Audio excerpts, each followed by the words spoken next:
So we're taking a look at problem number 5 in the optimization packet. Take a moment to read through that problem and try to draw a picture of what's going on.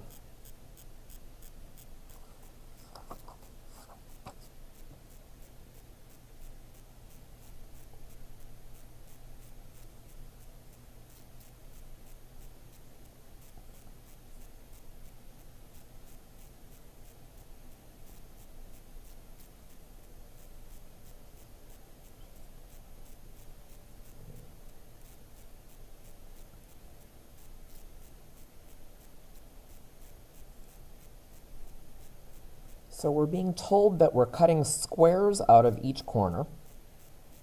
So like that, like that, like that, and like that. And if we do so, we should be able to fold this into an open box. If you're not seeing this, let me see if I can do this. I'm going to cut a square out of this corner. Square the same size out of this corner. Same with all the corners. More or less. Then I'm going to fold this up. I'm going to fold, and fold, and fold, and fold, and I have an open box. That's what I'm trying to find the volume of. Well, I know that the volume of a box is V equals the length times the width times the height.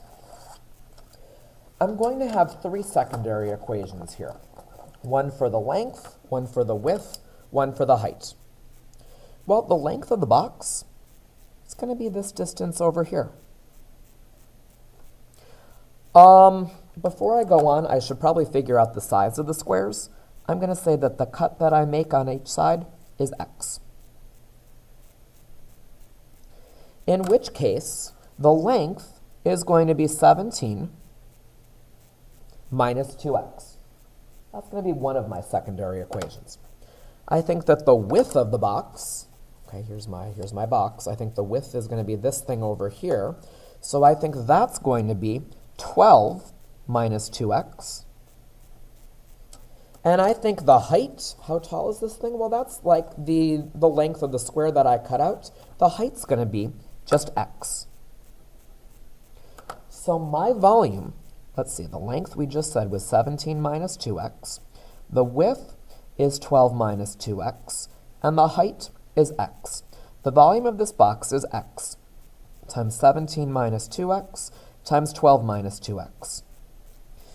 I'm going to go and expand that thing. We're going to get x times, this looks like 204, minus 24 minus 34, so minus 58x, plus 4x squared.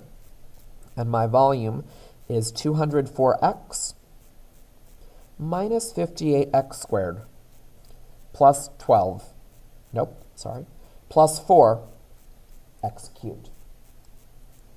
Before I go on, I should figure out my domain. Well, I know that x can't be less than 0, because if it was, then I wouldn't have a height. But I also need to make sure that the other sides exist as well. I need to choose an x value that's not bigger than 6 to ensure that I have a side over here. And over here, I would need to choose an x value that's less than 17 halves to make sure I actually get a side over here.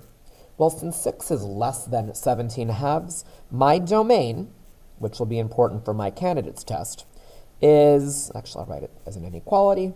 I want my x values to be between 0 and 6. Okay, well, now I'm going to go and find my derivative.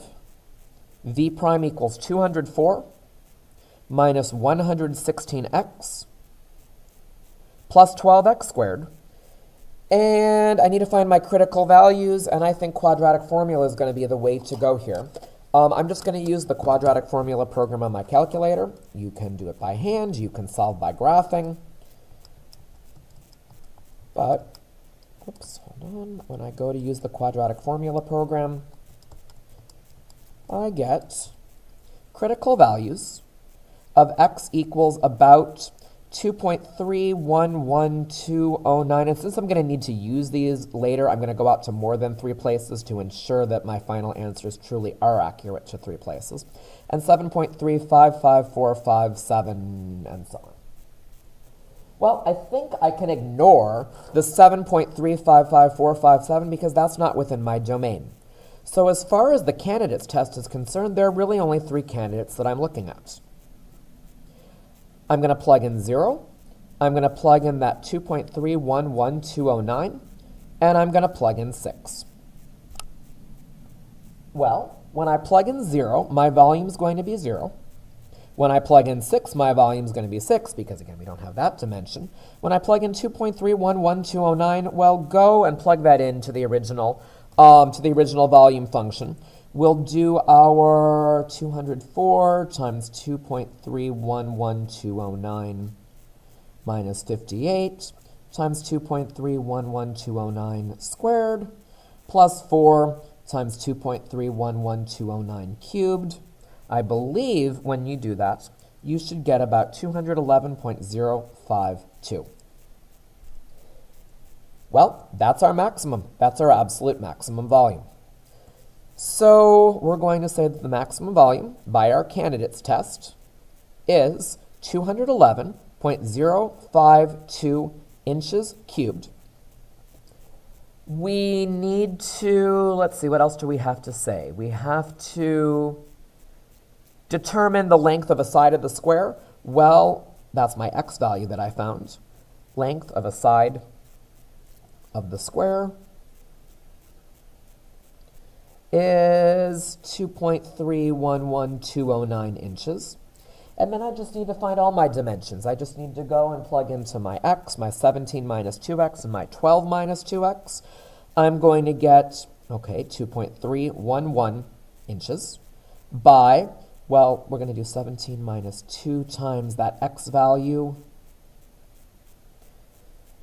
Let's see, 17 minus 2 times that x value should give us about 12.378 inches. And then I'm going to do 12 minus 2 times, again, that x value. And I think when I do that, actually, hold on one moment. Let me just make sure. When we do that, we're going to get 7.378 inches. So the dimensions of the box, this, by that.